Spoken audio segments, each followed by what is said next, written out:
बॉलीवुड के मशहूर लेखक और गीतकार जावेद अख्तर अपने बेबाक बयानों के लिए जाने जाते हैं। जावेद अख्तर हिंदी सिनेमा जगत के एक ऐसे राइटर और गीतकार हैं जिन्होंने अपने करियर में एक से बढ़कर एक हिट फिल्में और बेहतरीन गाने दिए। एक समय था जब इंडस्ट्री में सलीम और जावेद की तूती बोला करती। इस जोड़ी ने साथ में ढेरों हिट्स दी। जावेद अपनी फिल्मों और गानों के अलावा अपने बयानों को लेकर भी अक्सर चर्चाओं में रहे। वो किसी न किसी मुद्दे पर खुलकर अपनी राय रखते। हालांकि उनका ये अंदाज हर किसी को समझ नहीं आता और इसके लिए वो कई बार विवादों में भी घिर जाते थे।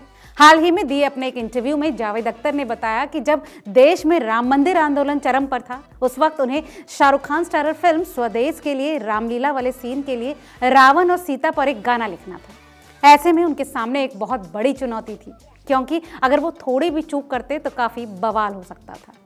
तो क्या कुछ बताया राइटर ने, चले जानते हैं आज की इस रिपोर्ट में। हेलो एंड नमस्ते, आप देख रहे हैं रिपोर्टर जी का सिनेमा स्पेशल और मैं हूं आपकी होस्ट लता। हाल ही में एक चैनल को दिए इंटरव्यू में जावेद अख्तर ने फिल्म स्वदेश के दौरान का अपना एक्सपीरियंस शेयर किया। उन्होंने बताया कि आशुतोष गवारीकर ने उन्हें शूटिंग लोकेशन पर बुलाया और कहा कि 2 घंटे में उन्हें इस फिल्म के लिए गाना लिखना होगा।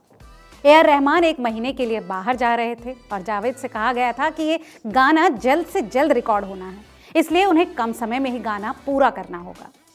जब जावेद को बताया गया कि ये गाना रामायण के सीन से प्रेरित है, तो वो समझ नहीं पाए कि आखिर उन्हें करना क्या चाहिए। जावेद बताते हैं कि ये गाना उस सीन पर था जब सीता को अशोक वाटिका में रावण ने बंधक बना लिया और उनसे भगवान राम के बारे में पूछा जा रहा है कि वो रावण से श्रेष्ठ क्यों हैं। जावेद को रामचरितमानस के बारे में ज्यादा पता नहीं था और वो बिना जानकारी के कुछ लिखना नहीं चाहते थे। अपने इस इंटरव्यू में जावेद अख्तर ने बताया, मैंने उनसे कहा कि तुमने मेरी हत्या का पूरा इंतजाम कर लिया है। क्या तुम्हें अंदाजा भी है कि ये एक बहुत ही संवेदनशील विषय है। इस सीन में रावण सीता जी से पूछता है कि क्यों वो भगवान राम का नाम जपती रहती हैं।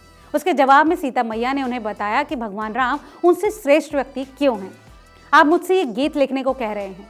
जावेद अख्तर ने डायरेक्टर से कहा कि अगर आपने मुझे मुंबई में बताया होता तो मैं कम समय में रामचरितमानस जैसी कुछ किताबें ले आता और देखता कि मैं उनमें से क्या कोट ले सकता हूँ। ये वो समय था जब राम मंदिर आंदोलन अपने चरम पर था। मैंने उनसे कहा कि मैं ये नहीं कर सकता। अपने इस इंटरव्यू में जावेद अख्तर बताते हैं कि वो उस गाने को नहीं लिखना चाहते थे और इसे लेकर वो काफ़ी परेशान भी हो गए और जल्द ही सो जाते थे। मगर जैसे ही उनकी आंख खुली, पहले उन्होंने सोचा कि वो एक गाना न लिखें, लेकिन फिर वो बैठे और 2 घंटे में गाना पूरा लिख डाला। उस वाक़ये को याद करते हुए जावेद बताते हैं कि भले ही उन्हें रामचरितमानस के बारे में ज़्यादा जानकारी नहीं थी, लेकिन जब गाना रिलीज़ हुआ तो उन्हें इसके लिए खूब सराहना मिली। बहरहाल इस वाक़ये के अलावा भी जावेद अख्तर अक्सर कुछ ऐसा कह देते हैं जिन्हें लेकर वो विवादों में घिर जाते हैं। लेखक ने हाल ही में शादी को लेकर कुछ ऐसा बोल दिया जिसके बाद वो एक बार फिर से हेडलाइंस में आ गए। उन्होंने शबाना आजमी के साथ अपने रिश्ते को भी दोस्ती का नाम दिया और कहा कि शादी वाकई एक बेकार चीज़ है जिसने सबको बर्बाद किया है। दरअसल जावेद अख्तर हाल ही में बरखा दत्त के मोजो स्टोरी में पहुंचे थे। इस दौरान उन्होंने अपनी जिंदगी को लेकर काफ़ी कुछ कहा। इसी बीच राइटर ने शादी को लेकर एक बड़ा बयान दे दिया। उन्होंने अपने और शबाना आजमी के रिश्ते पर भी बात की। जावेद अख्तर ने कहा, हमने मुश्किल से ही शादी की है, हम दोस्त ज़्यादा हैं। उनका मानना है कि एक अच्छी शादी तभी हो सकती है जब आपको पता हो कि आप अच्छे दोस्त हैं या नहीं। इसके आगे जावेद अख्तर शादी को लेकर कहते हैं, शादी वादी तो बेकार काम है, ये सदियों की पुरानी परंपरा है। ये एक ऐसा पत्थर रहा जिसे सदियों से पहाड़ों से लुढ़काया जाता रहा है। जैसे जैसे वो नीचे आ रहा था, उसने बहुत सारी काई, कचरा और गंदगी इकट्ठा कर ली। इतना ही नहीं, जावेद अख्तर ने शादी को लेकर आगे कहा कि ये पति पत्नी जैसे लेवल के बारे में है। उनका मानना है कि इसके बजाय ये एक दोस्त बनने के बारे में है जो एक दूसरे का सम्मान करते हैं और एक दूसरे को समझते हैं।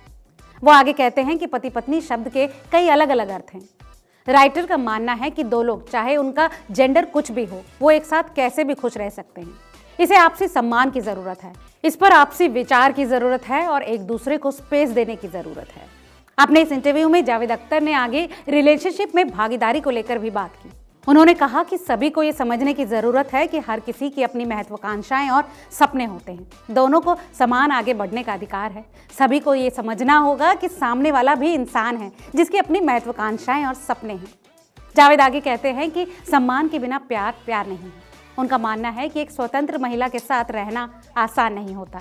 एक इंसान जो किसी के साथ रहता है वो किसी का गुलाम नहीं होता। वो असुविधाजनक होगा लेकिन गुलाम नहीं होगा। तो दोस्तों, देखा आपने कैसे फेमस राइटर और लिरिसिस्ट जावेद अख्तर अपने किसी भी गाने को लिखने से पहले किस बारीकी से उस मुद्दे की सेंसिटिविटी को समझते हैं। इसके अलावा शादी जैसे रिश्ते पर उनके बयान को भी गलत तरीके से देखना वाकई गलत होगा, क्योंकि उन्होंने जो कुछ कहा वो लॉजिकल तो है ही। इस बारे में आपको क्या लगता है, हमें कमेंट करके ज़रूर बताइएगा। और ऐसे तमाम और दिलचस्प खबरों के लिए जुड़े रहिए रिपोर्टर जी के साथ।